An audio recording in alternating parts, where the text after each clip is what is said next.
тауларын сағынған Хайди оларды қаладағы ең биік нүктеден көрем деп ойлайды. Күмәнім жоқ. Ең биік нүкте шіркеу мұнарасы.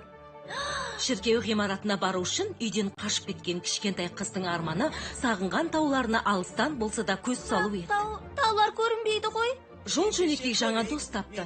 Ол бұрамалы аспапта ойнайтын Руди еді. Сол күні кішкентай Хайди Рутенмайя ханымның рұқсатынсыз кішкентай екі марғауды үйге алып келді.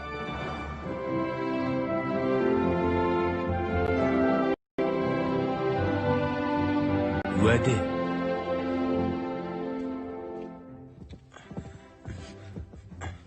Клараның міндетті түрде тынығу керек пе, ханым? Клараға жиі тынығу керек, Аделайда. Тағы қайталаймын, үй тәртібін қатаң сақтауың керек.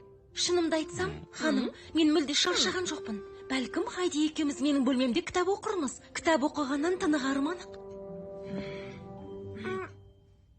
Бірақ Клара, саған дем алу керек. Әйтпесе әкең ешқашан. Жаңа досымен өткізген уақытым үшін әкем қуанар деп ойлаймын. Солай емес пе, ханым? Ұйқыңның тыныш болғанын ескеріп, рұқсат берем. Бірақ тек бүгін ғана төсегіңде жатып кітап оқитын бол. Шаршағаныңды байқасаң ұйықта. Келістік пе, Клара? Иә, ханым.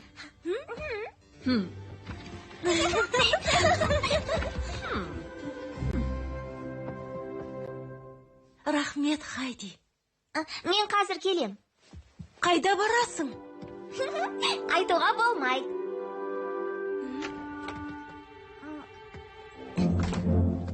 Дета, театрға 2 билет алып қойдым. Мен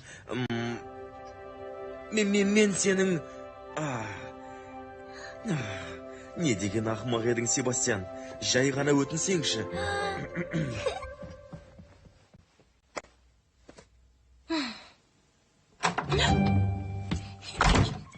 Сокс! Жұлдыз! Хайди, оларда келгенің қандай жақсы болды. Марғаулармен ойнаған кітап оқығаннан да қызық деп ойладым. Сокс! Сені қатты сағындым. Өзің сондай сүйкімдісің. Меніңше, Себастьян Дет әпкемді жақсы көреді. Рас па? Оны қайдан білесің?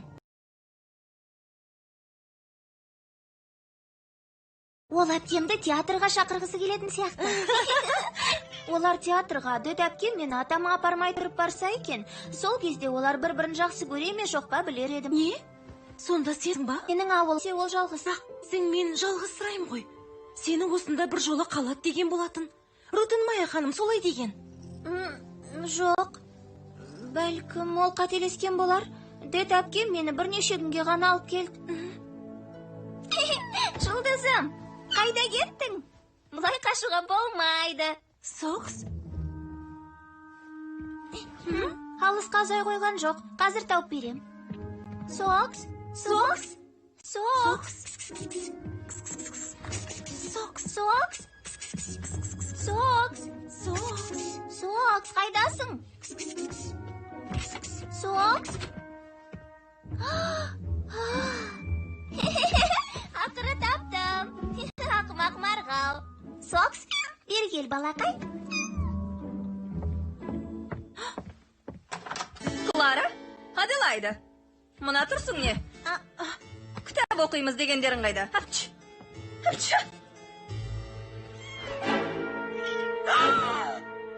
Мысық! Клара! Дереу таста! Себастьян! Себастьян!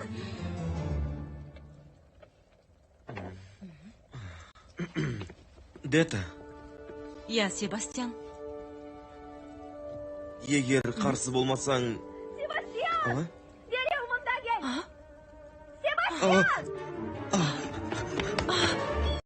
Аделайда, жаныңның барында таста! Бірақ... Далаға шығарып таста! Мысық лас жануар! Ауру жұқтыру мүмкін! Ханым, ол өте сүйкімді ғой. Оның аты Сокс. Жоқ! Жоқ! Ханым, не болып қалды?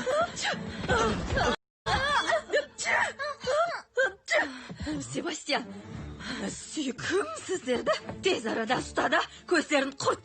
Ақша, не деген жеркенішті. Олардың үйлері жоқ қой. Далада адасып кетулері мүмкін. Кешірім өтінем, Хайди, бірақ оларды алып кетуім керек. Бірақ...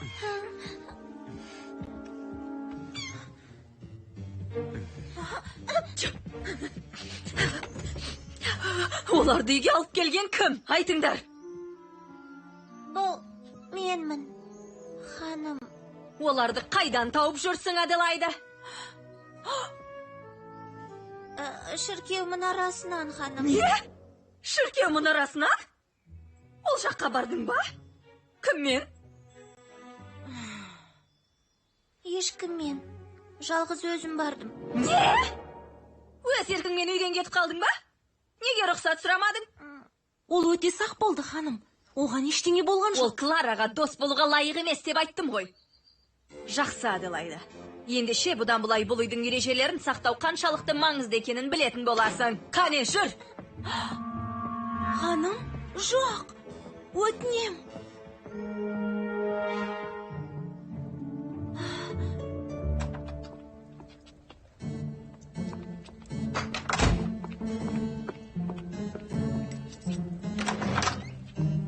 Бүгін кеш батқанға дейін жертөледе отыратын боласың.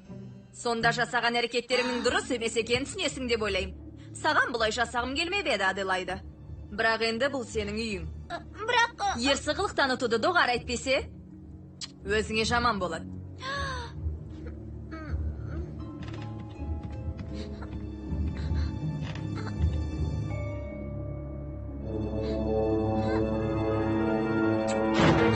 Есікті ашыңызшы.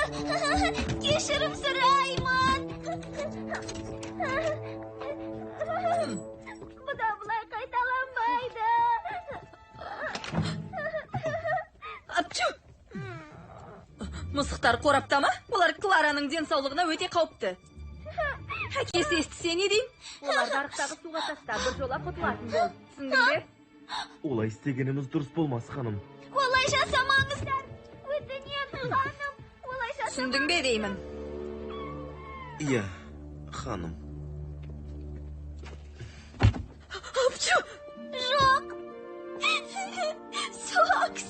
Жұлдыз.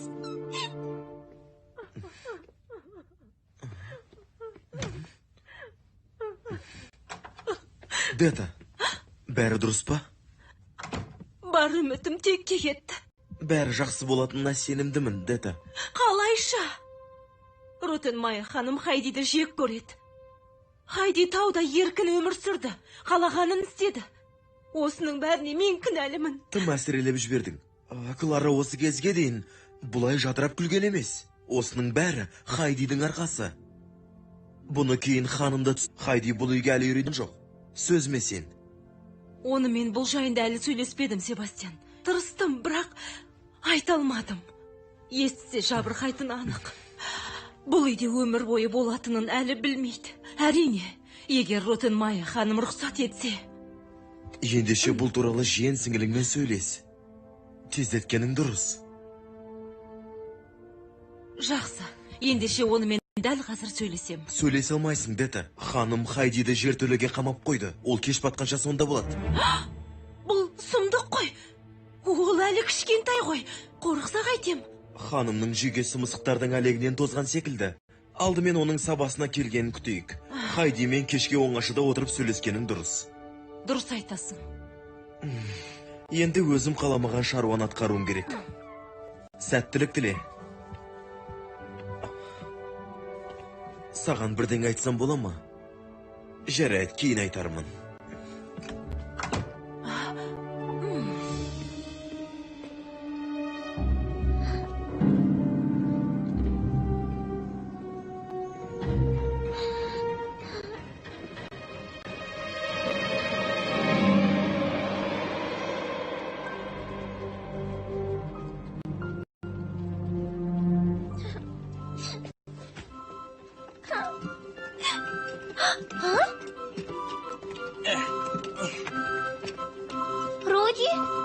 Руди, бұл сен бісің? Ға? Төмендемін, жертөледе. Хайди, жер төледі не істеп жүрсің? Мені жазалады.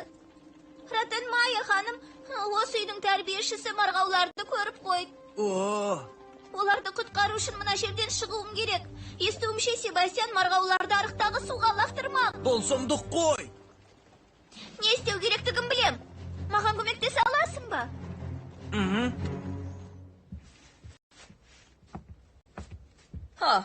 Дета, осында екеніңді білгем. Ханым, Екеуміздің сөйлесуіміз керек. Өтінем отыр.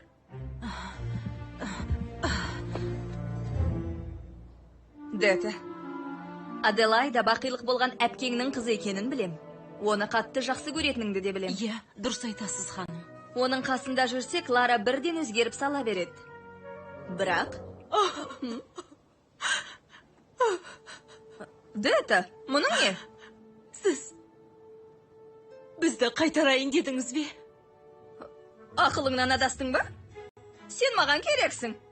Оның үстіне Аделайданың келгені Клараға оң әсерін тигізуде. Бірақ ол қыздың өз-өзін жақсы ұстағанын қалаймын. Егер тағы қайталанатын болса, менен жақсылық күтпеңдер. Түсінікті ме? Иә, ханым. Хайдимен сөйлесем. Дұрыс.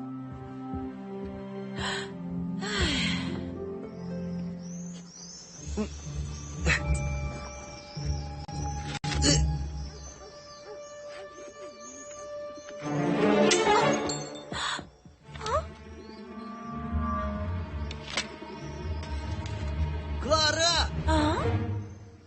Клара! Клара! Сен Хайдиге керексің.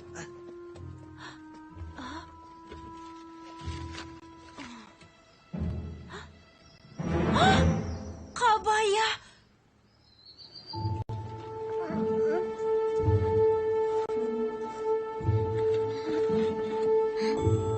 Роди, айтшы Клараны көре алдың ба? Бәрі сен айтқандай болды. Енді бәрі жақсы болады. Клараның жуық арада кілтті табатынына сенімдімін. Сені көшеде күтемін.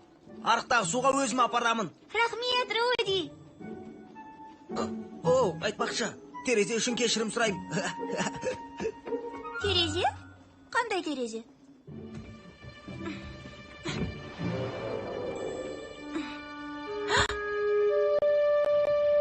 Себастьян! Себастьян! Клара? Не болды? Ханым, менің бақшаға барғым келеді. Күннің шуағын тамашаласам деп етім. Клара, Себастьян дәл қазір үйде жоқ. Келген соң сені төмен түсіреді. Ханым, ол кешке бірақ келуі мүмкін. Ең болмаса күн сәулесін тамашаласам деп ойлап ем, көңілімді көтеретін Хайди де қасымда жоқ.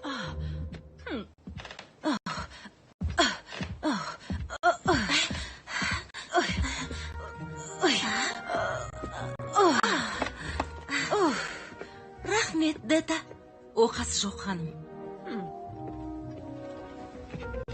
Ханым, дала салқын болар.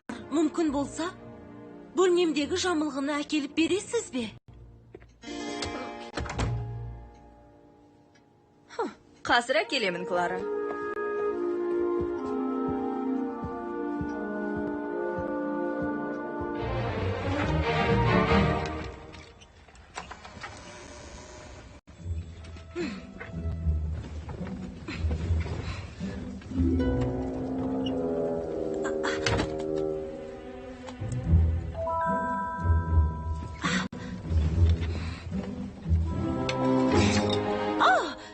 Клара ханым, қорқытып жібердіңіз ғой. Мұнда екеніңізді байқамай қалыппын.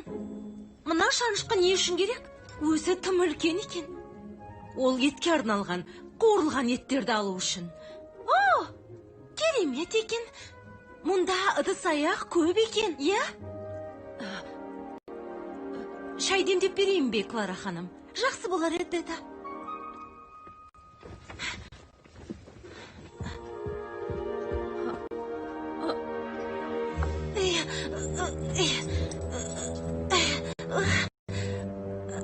Дета, Клараны көрген? Клара? Мынаны ұстаушы болма, Клара. Ол үшкір қауіпті.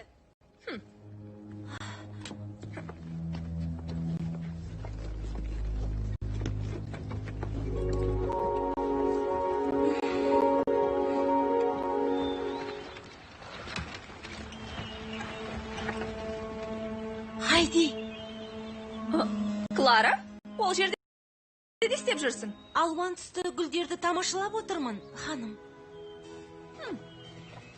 Хайди, Мен мұндамын, Клара.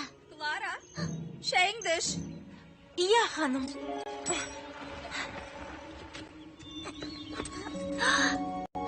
Рахмет саған, Клара.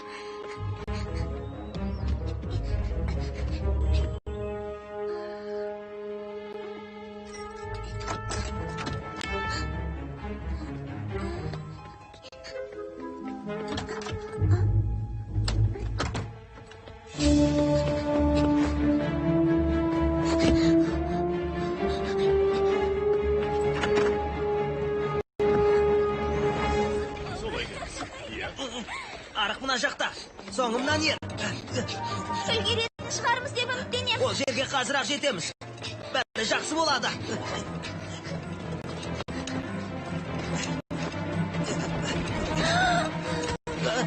Хайди, бұлай жүр деймін. Біз кешіктік, Руди. Хайди ханым, мұнда не істеп жүрсің? Үйде болуың керек еді ғой. Неге бұлай жасадың, Себастьян? Бір жерге жасырып қояр едік, немесе мұнараға. Хайди ханым, мен... Қолымнан келмеді, Хайди. Оларды лақтыра алмадым. Рахмет, Себастьян. Рахмет. Енді бәріміз жақсылап ойлануымыз керек. Оларды үйде қалдыра алмаймыз. Қаласаңыздар мен алайын. Рас па? Иә. Оларға сан түрлі қимылдар үйретемін. Рахмет, Руди. Қалаған кезінде келіп көруіңе болады. Рахмет саған, жігітім. Кеттік, Хайди ханым. Ротенмайя ханым мұнда екеніңді білмей тұрғанда үйге жетіп алайық. Сау бол, Руди. Көмегің үшін тағы да рахмет. Сау болыңдар, марғаулар.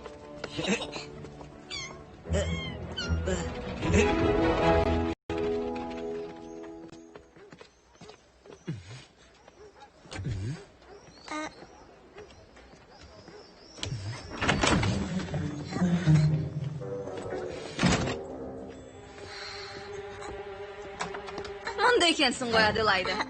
Шамасы сен тәрбиелеуден ештеңе шықпайтын секілді. Ендеше Сесмон мырзаға хат жазудан басқа амалым қалмады. Сен туралы қандай шешім қабылдау керектігін өзі шешсін.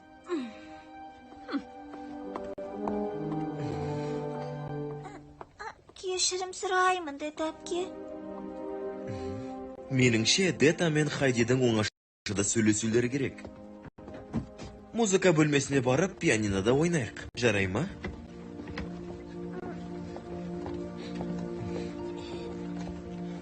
Өз қалауыңмен жүруге болмайды, Хайди. Сен қаладасың.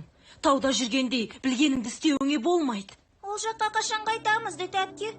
Айтыңызшы, атамды қашан көремін? Ротенмайя ханым, енді бұл сенің үйің деді. Сіз мені бірнеше күнге алып келген жоқсыз, солай ма? Атам, мұны біле ме? Мен сен үшін жауаптымын, Хайди. Анаңа уәде бергенмін. Осылай істегеніміз саған жақсы. Маған тауда жүрген жақсы. Бақташы болғым келеді. Атама үй шаруасына көмектессем деймін. Ол жаққа енді бармайсың, Хайди. Түсінесің бе? Клараның басқа балалар секілді жүріп, көңіл көтер алмайтынын жақсы білесің. Оған сенің көмегің керек. Ерсі қылықтар жасағаның үшін армандаған тауыңа жібереді деп ойлайсың ба? Сенің кесірінен мұндағы жағдайымыз қиындайтын болады. Қане. Енді бөлмеңе бар да кешке дейін демал. Тағы бірдеңе бүлдіргеніңді қаламайым.